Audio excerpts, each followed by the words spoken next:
I'm Blue Allen. I'd like to talk today and give you my thoughts and feelings on rider position. You know, we talk about teaching a horse to yield to pressure, move away from pressure, and then we go back to just general rider positioning. I see it a lot in our discipline, and I try and focus a lot on this. The horse is always trying to move away. If he's trained at all, he's trying to move away from pressure. What I see a lot is people that lean. So let's say we go back to our basic circles of walking to the right. The more I lean to my inside, the more it closes my right foot on my horse, which means that he's going to go farther away to the left. So the more I lean in here, the farther my horse is going to actually go this way because it closes my right foot on my horse. By us leaning in here too, I actually end up putting all my horse's weight on his right front shoulder rather than making his shoulders elevate and pick up and drive from behind. Vice versa. If I'm going to the left, and I tend to let my body lean in here, and I realize this is probably way over exaggerated, but we do see it a lot. When I lean in here, my horse is going to start moving farther and farther away to my right. He doesn't have a choice because we've taught him from the very beginning to move away from pressure of our legs and our reins.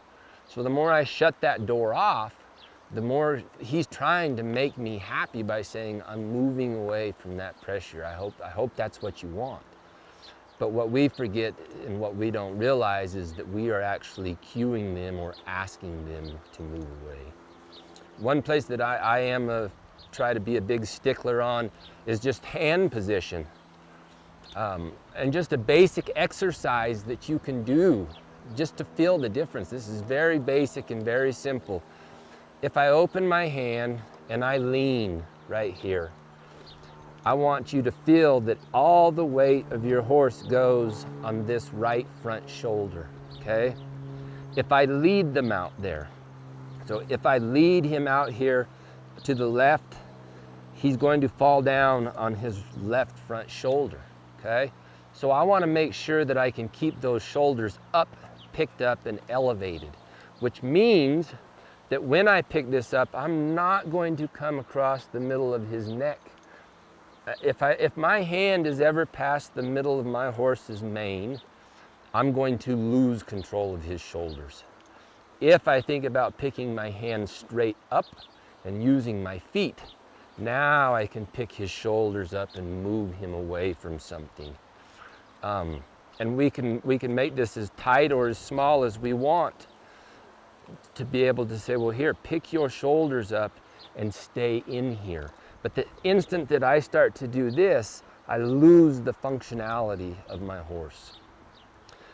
So I hope these tips help, and remember that basic rider positioning is a huge key.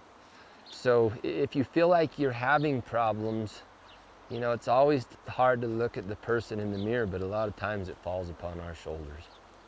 I hope this helps.